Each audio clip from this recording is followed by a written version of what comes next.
રાજકોટ શહેર બાદ હવે ગોંડલમાં નશાની ખેતીનો થયો પર્દાફાશ।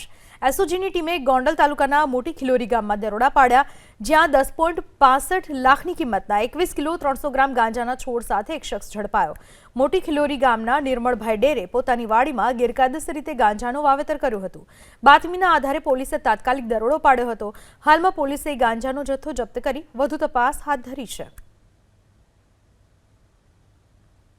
આ નિર્મલભાઈ નાથાભાઈ ડેરની વાડીએ જે કે મોટી ખિલોરી ગામના સીમમાં આવેલ છે, ત્યાં રેડ કરવામાં આવ્યો અને ત્યાં ગેરકાયદેસર રીતે વનસ્પતિજન્ય માદક પદાર્થ ગાંજાના છોડનું વાવેતર કરેલું હતું અને એના સાથે જ એ ભાઈને આરોપીને ઝડપીને કુલ વજન 21 કિલો 300 ગ્રામ ગાંજો, જેની માર્કેટ વેલ્યુ 10,65,000 રૂપિયા હશે, આ મુદ્દામાલ કબજે કરવામાં આવ્યો અને સાથે જ સુલતાનપુર પોલીસ સ્ટેશનમાં NDPS એક્ટ મુજબ ગુનો રજીસ્ટર કરવામાં આવ્યો।